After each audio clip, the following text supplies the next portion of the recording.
homeless mean to you? What is the first thing that comes to mind? Chances are it's someone sat on the streets with some blankets. Maybe a dog, maybe begging. That's the image you see most often in the media, rough sleeper. However, homeless can include many other living situations.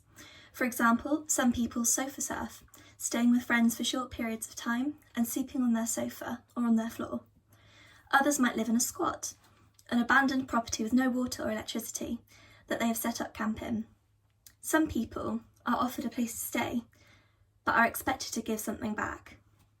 And this is especially common for women.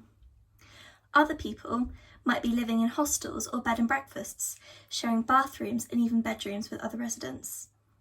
All these people lack a safe space to call their own. Some are secure to keep their belongings, and some are they can be themselves and unwind at the end of the day. They all lack a home, just in different ways. So already, we're starting to see that homelessness is not the same for everyone. There are many ways someone might be homeless, and some of these people need different types of help. Someone in a hostel probably won't need a sleeping bag, and someone sleeping rough won't need a couple of saucepans and tinned food. There is also a difference between the types of people who are homeless. The media often shows homeless people as rough sleeping white men. A quick search of homeless person on the internet will show you a similar picture. However, not all homeless people are white men. Some are women. Some have different gender identities.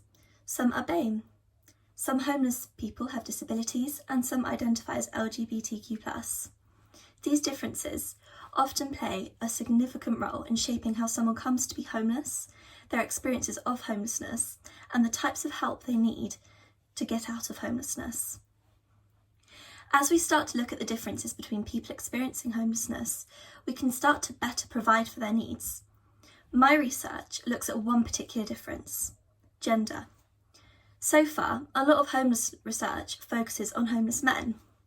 However, there are people of other genders experiencing homelessness too, but there's not much research on their experiences. Today, I'm going to show you why it's important to look at these other genders by focusing on homeless women. Homeless women are underrepresented in discussions of homelessness. This means that experiences of homelessness are overlooked and they don't get the help for the particular issues they face. I'm going to talk through 3 different ways in which homelessness differs for women and explain why acknowledging these differences is helpful for providing homeless women with better help. So firstly, we're going to look at the different pathways into homelessness. There's no single cause of homelessness. Instead, you have structural things which increase someone's vulnerability to becoming homeless, and then traumatic events on top of that, which can often push them over that line. Let's talk about Claire. Claire was 26 and had been with her boyfriend for 5 years. He worked in a local garage and preferred her to stay at home and look after the house. She kept it nice and clean and always had a hot meal ready for when he came home. They rented the house, but it was the boyfriend's name on the tenancy and the boyfriend who paid all the bills. If Claire wanted money for food, she had to ask him. Claire's boyfriend could be lovely, but he could also be scary. When he got angry, he would hit her. He told her she was ugly and no man would ever want her. She started to believe him. Claire wasn't allowed to see her friends, and her family had stopped talking to her after her boyfriend had started a fight at her uncle's birthday party. Claire's boyfriend came back from the pub one night 4 hours after he was supposed to be home. Claire was upset because she'd made a lasagna especially for him, and he hadn't called to say that he would be back late. When he came back, she asked where he'd been. He was drunk and angry, and he hit her. Badly. The next morning, whilst her boyfriend was sleeping, Claire decided to escape.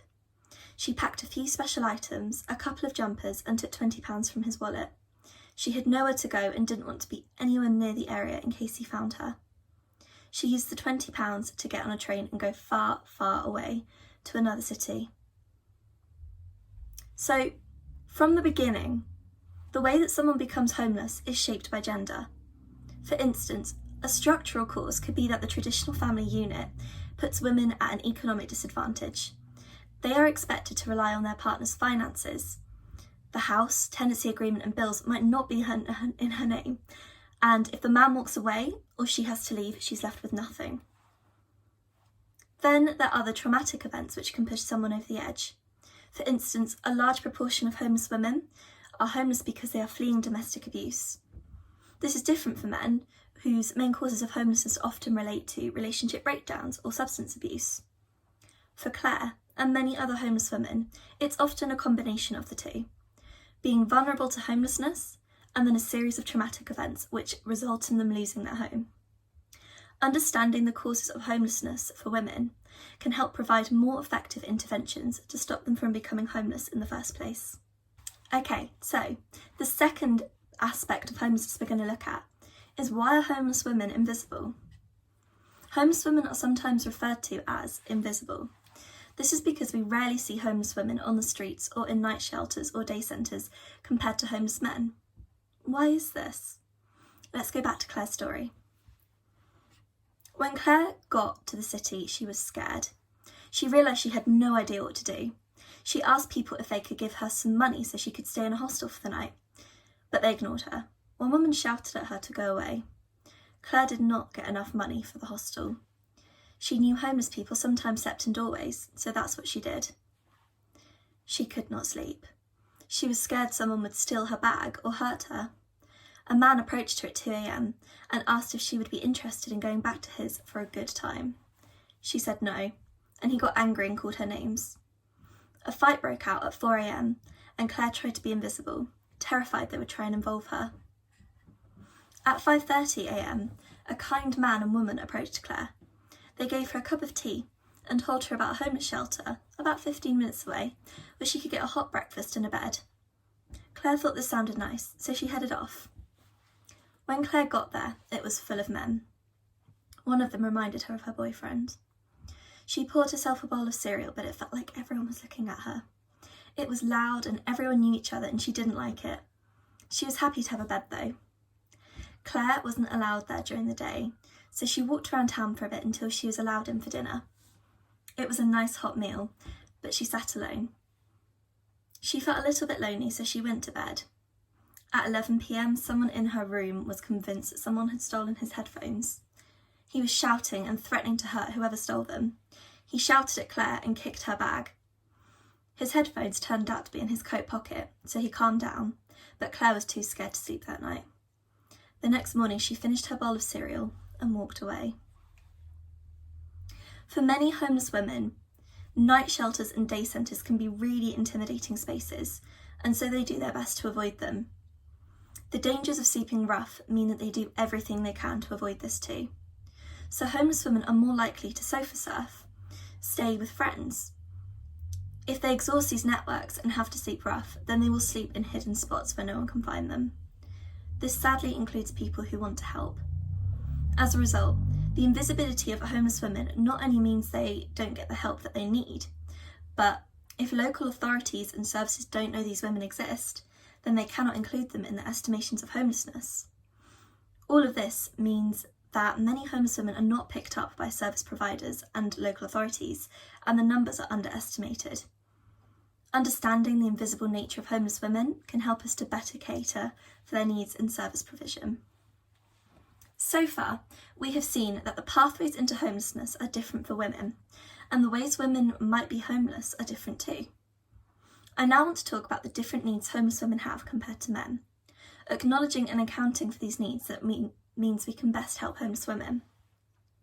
To demonstrate this further, we'll hear from Claire again. Claire had been homeless for nearly 2 months now. She slept under a bridge on the outskirts of the city where no one could find her. During the day, she visited a day centre, where she could get some clothes and a sleeping bag and a hot lunch if she needed it. She spoke to some other homeless women who warned her that it was dangerous to be on her own in the city at night. One of the women had a boyfriend who kept her safe. She didn't like him very much, but she said it was better than the alternative. She would beg for them both, and he would keep them safe at night. The other woman kept to herself and had a secret spot that she slept in, which no one knew about. Claire liked the sound of that, so found her own little space under the bridge. It was cold at night, and even worse when it rained, but Claire did not want another boyfriend. The worst time was when Claire got her period. It hurt, but she had no hot water bottle or painkillers, to help with the cramps. She felt dirty and had nowhere to change her tampons or pads. Sometimes the day centre had donations of sanitary products, but they weren't very good and Claire worried about leaking. Claire hated how she felt on her period. She felt dirty and as though everyone knew it was that time of the month. Even though she was homeless, she still wanted to look and feel good. She missed having a shower every morning. She missed sitting on the floor in front of the mirror and doing her makeup. She missed having washed hair and pretty tops and painting her nails. But she didn't want to moan about these things at the homeless service though, because the staff were all men and she didn't think they'd understand. As we can see then, homeless women have different experiences of homelessness and have different needs which need to be met. A great example of this in practice is looking at how service providers can cater for people who menstruate.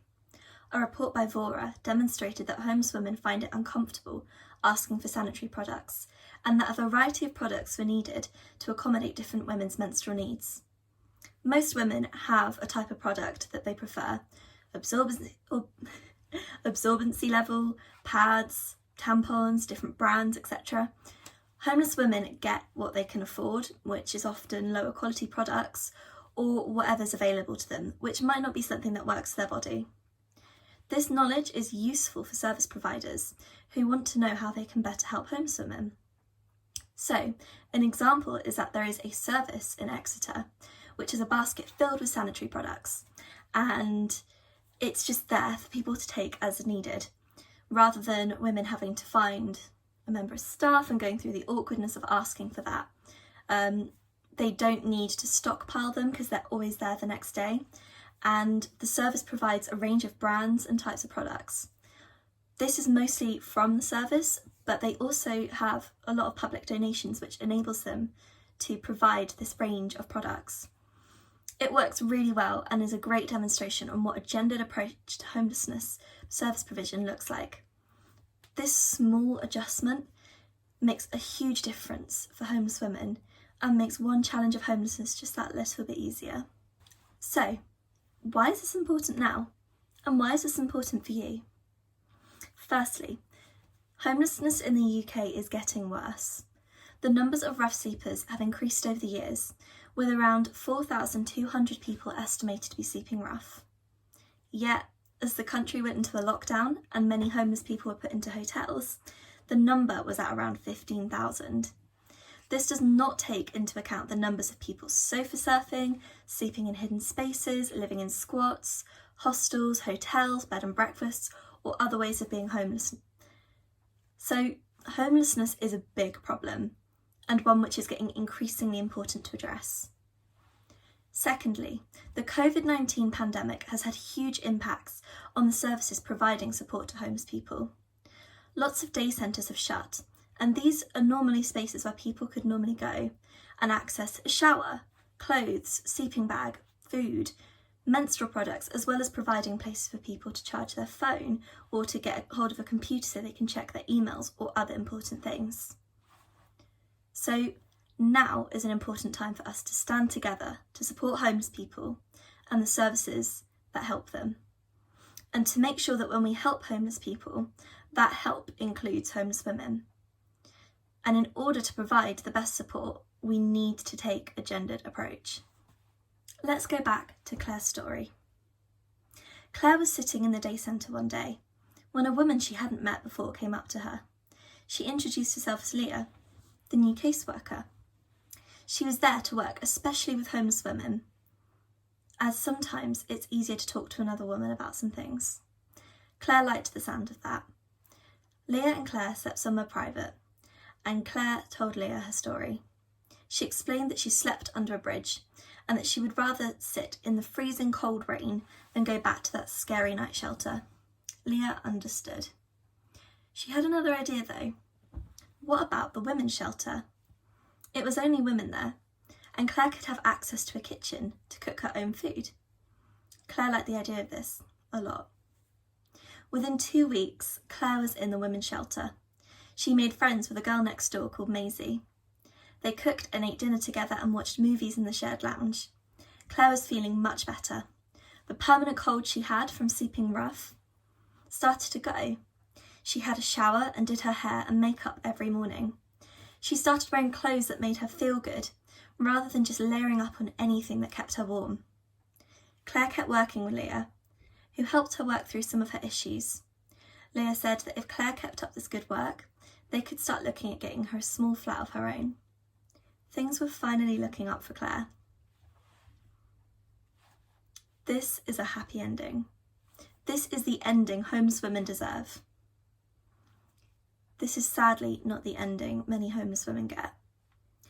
Instead, many homeless women are exposed to physical, emotional and sexual abuse, alcohol and drugs. They deal with trauma and mental health issues as well as physical health issues. The average life expectancy for a woman sleeping rough is 42. So what can you do to try and ensure homeless women end up like Claire, rather than staying homeless? How can you go away and make a difference with what you've heard from this talk? As a young person, you might not be able to volunteer 3 days a week because you have school or college or uni. You might not be able to give lots of money to a charity, and you might not be able to cook lots of meals for those in need. However, you can support local homeless services and homeless people in other ways. You could donate some old clothes which are in good condition, but you don't really reach for anymore. A good quality jumper that isn't your style anymore could make a homeless woman really happy. You could donate with gender in mind, so think about adding in some tampons or pads to your donation. The wider the variety of products that get donated to a service, the better. You can post, like and retweet information on homelessness on social media. And as a young person, you can bring a fresh perspective to conversations about homelessness and share your ideas. You can buy someone a cup of coffee if they look a bit cold, or you can simply give them a smile and say hello. Raise awareness, show kindness, share resources. Let's stand with homeless women and work together to create a happy ending for all the Claires out there. Thank you for listening.